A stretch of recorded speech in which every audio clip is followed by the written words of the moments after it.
really, really proud of my team for hanging tough. Give Nebraska a lot of credit for that last 7 and change. You know, they turned us over. We did a really good job in the first half with our turnovers, and in the second half, not so much. And that created a great spark for them and a great run for them, and they hit some timely shots.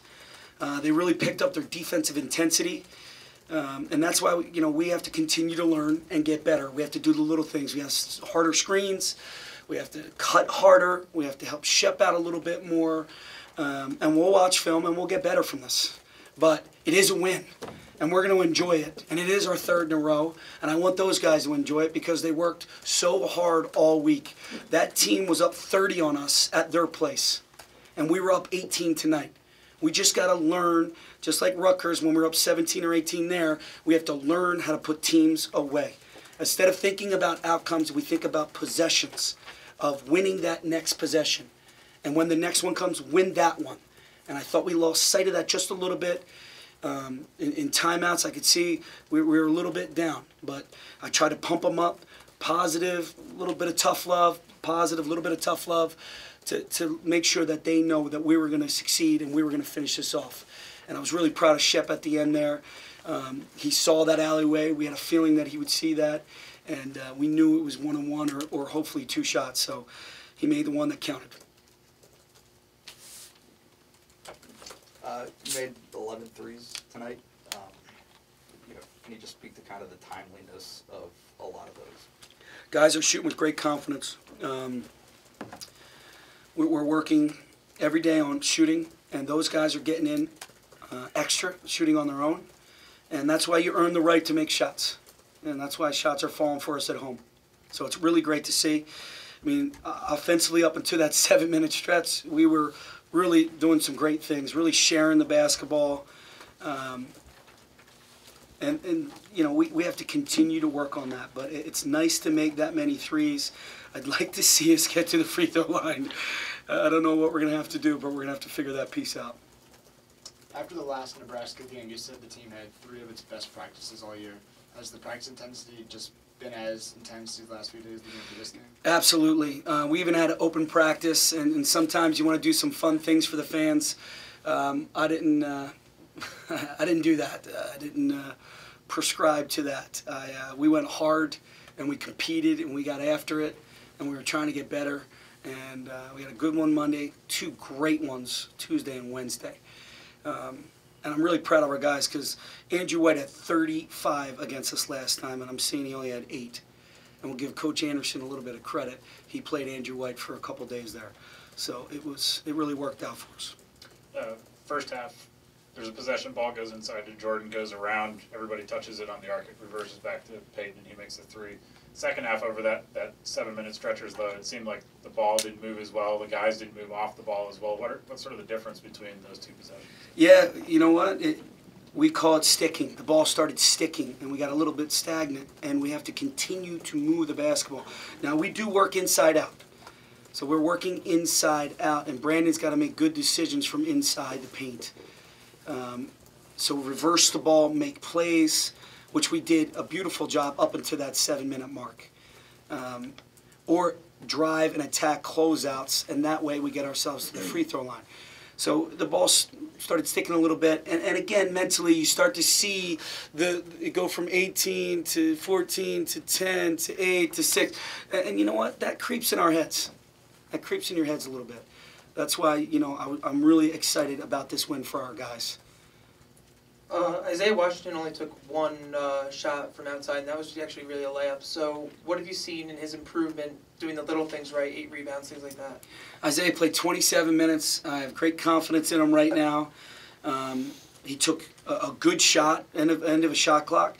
He really played to his pace, and the fact that he went out there and got us 8 rebounds is just tremendous for a freshman. He's long, he's athletic, he's got some speed, and he's super confident. And with him and Josh, Peyton, and those guys playing the 2 and the 3, it just gives us more speed. And we're defending a lot better, and for the most part, we're cleaning up the glass. Is that as aggressively as somebody's double Brandon. I mean, I know people have done it, but it looked like they were really getting after it, and that may have kind of gotten to him. Yeah, there's no doubt.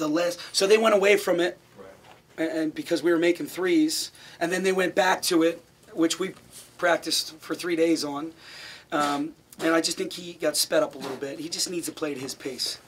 Tough to knock him with a double-double again, another double-double, 19 and 10. But he's just got to slow down, play to his pace. The cross-court passes are very risky, very risky. And I felt like the guys on the weak side were standing around too much. We worked on second cutting. We worked on reading your defense, seeing where their eyes are, where their heels are, and making cuts off of that. And we'll continue to work on that. But again, the score comes down, it's getting closer and closer. I think guys are a little bit frozen in fear sometimes. So we got to keep working. Coach, after Josh Reed's 2 quick fouls in the first half, how much did that change your game plan? Yeah, it hurt because we had Josh on white and he geared for it for the last couple of days. He was ready to go. So it definitely hurt. It definitely hurt our rotations and things we want to do because Josh is really another playmaker out there. He looks to get everybody involved. He's a very good free throw shooter. He's the guy who gets us to the free throw line or makes those winning plays, the little tips like against Iowa. He made a couple of those plays against Rutgers. So not to have him for a significant amount of time, I think Peyton had to play a ton of minutes, which I really want to keep him down. Shep had to play a ton of minutes. We want to keep him down. But, we had to go with what was working at that time. Hey, Pat, talk about Brandon Taylor's success he's been having recently in the honors he got this past week. What that means to you guys and the team. I'm excited for him. He comes in every day like a professional, trying to get better. Wants to compete in practice. Doesn't want anything to be easy. Nothing handed to him. It was a proud moment, I'm sure, for him in this program that he was co-player of the week. It's a big deal for Brandon Taylor. Where he started as a freshman and where he is today is light years. Light years. And his mentality is one of a boxer. Just keep fighting, keep punching. His leadership has been outstanding. Outstanding. He commanded some of those huddles late in the second half. He was the one being more vocal. I was trying to give him that time before I went in the huddle, and he commanded it. And it was great to hear, great to see, and I felt very confident down the stretch no matter what was happening. Hey, talk about your connection with OLV and the presence they had tonight in that end zone. Yeah, very cool. So my kids play in that biddy league over there on Saturday. So when I'm in town, I love getting over there, and the parents are doing a fabulous job of teaching our kids the basics and putting them in competitive situations. And the fact that we had close to, 400, I think, come out tonight just shows you the support of the community and the support of the parish of OLV. So I couldn't be more thrilled that so many people responded, and we're a big part of the home court advantage tonight. Coach, only 15 points outside of Shep and Brandon tonight. Does that worry you at all? Absolutely does. We have to continue to share the ball. Peyton's been playing terrific. And Josh is now Josh was in foul trouble. But we have to keep working on other guys stepping up and making plays.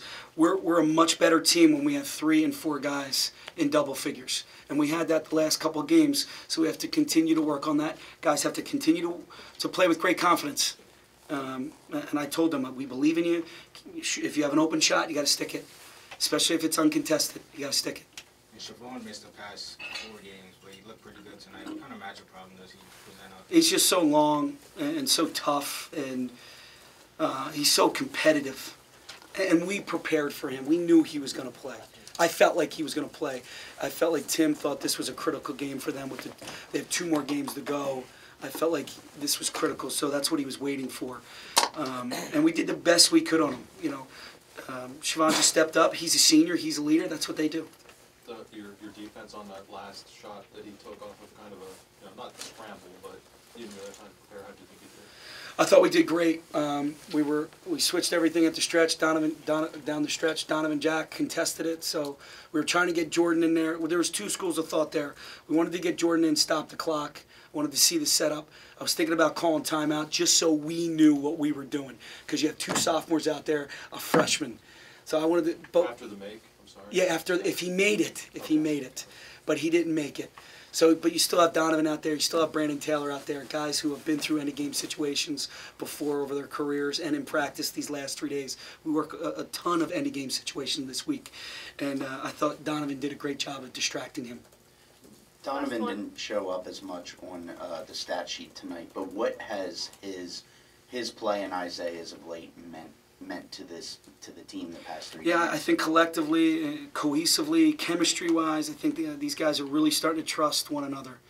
And I think Donovan's confidence is a domino effect to Isaiah because they're on the second team, so they're always competing together, and they're out there together on the floor. So I really like what our second group has done, and especially those two guys have really stepped up for us. I do want to say Julian Moore was hurt Monday and Tuesday. That's why he did not play tonight.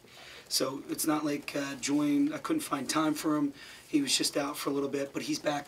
He'll be back. He's healthy. He'll be back on Sunday. Thank you.